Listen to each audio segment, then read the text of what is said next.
What's going on, everybody? I'm back with another video. This video is going to be looking at Jürgen Klopp's spin on the 3-box-3 formation used against Aston Villa in today's Premier League match.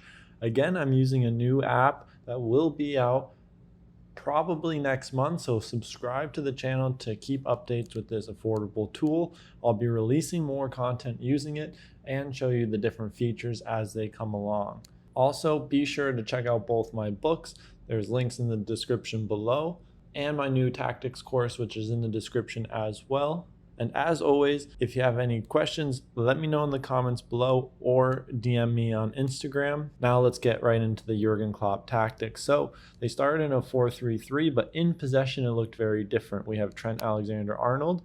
On the right side, he would invert as a holding midfielder, but he would play this role a little bit differently than we'd seen him play this role in the past. Now, his relationship with McAllister was quite good, and they played very specific roles. Now, Matip, as the right central defender, would move into the wide area and play using asymmetry in his back line. So then we would have a back three that would be skewed, and they would use the left half space on the left-hand side, creating a natural triangle connecting the attacking midfielder and the winger. Now, Aston Villa's 4-4-2 operate a little bit differently, which will be important on how Liverpool played, and we'll get into that in just a second.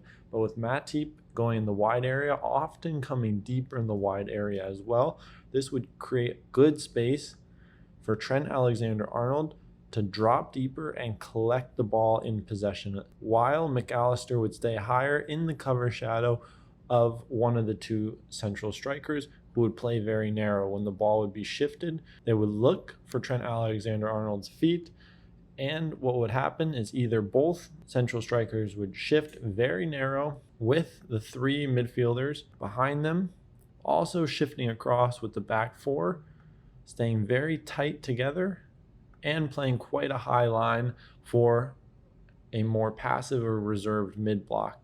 What would happen on the weak side would be the wide midfielder would fan out and detach from his other midfield three. Now, the wide midfielders did have the potential to drop and join the back line, as many of Unai Emery's sides do. But what would happen is we'd have a very compact ball side, and the weak side attacking midfielder would be in good diagonal distance to either collect the ball on a skip pass, or we could threaten on this near side with Trent Alexander-Arnold on the ball at the base of this wide triangle that we see is a little bit stretched. But what would happen is they would look to attract. We'd always have Joel Matip and one of the central defenders free to escape if the press became too heavy, but then we'd be able, through Mo Salah, to threaten in behind, and we'd have our eights or attacking midfielders operating in the shadows of the midfielders and between the lines. So these players could drop deeper to try and look to create 3 versus 2s to take out the strikers, or stay higher to affect the midfielders.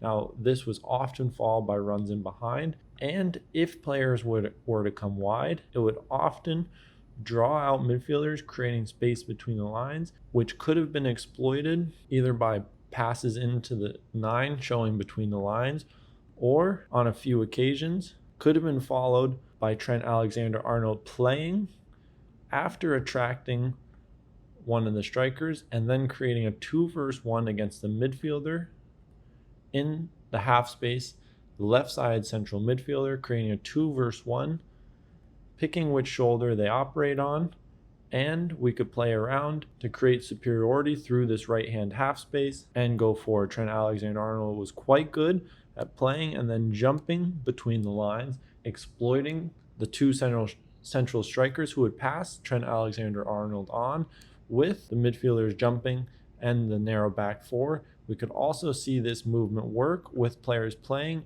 releasing possession, and then threatening in behind with curved runs on the inside shoulders of defenders and threatening in behind. So this distance with Trent Alexander-Arnold on the ball as well. Not only when the central defenders were in possession of the ball, they could dribble and attract the press from the two central strikers, and now we'd have a 3 versus 2 or even a 4 versus 2 in a skewed shape around the two central strikers.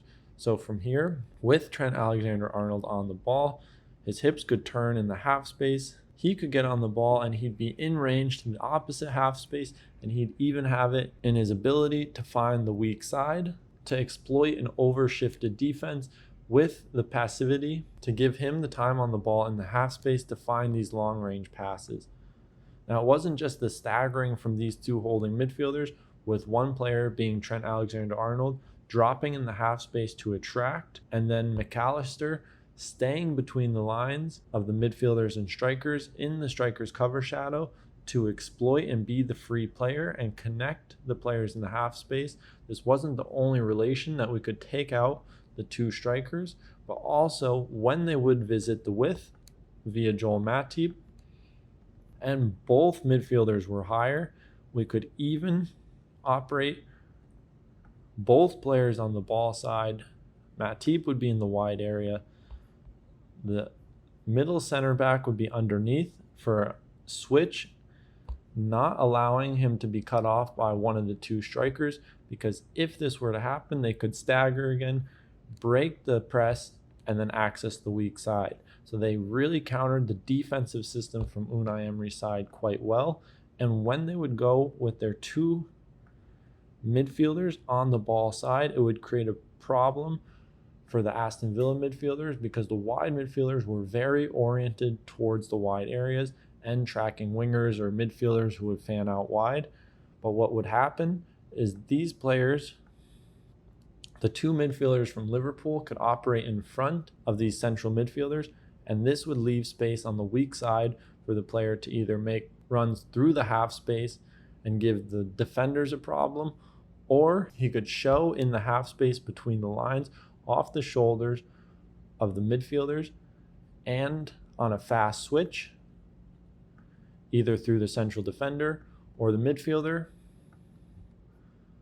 The weak side attacking midfielder could get the ball and progress. So not only was it the staggering, but it was their decision to overload one side to then release the far side and attack through a three-man triangle. And the benefit of having Andy Robertson in this area is, even if both midfielders are blocked off in a very compact mid block or a mid to low block, as we see here, on the switch, Andy Robertson has the ability to dribble, attract pressure, and play and join with a 3-versus-2 against the opposing team set up by Unai Emery.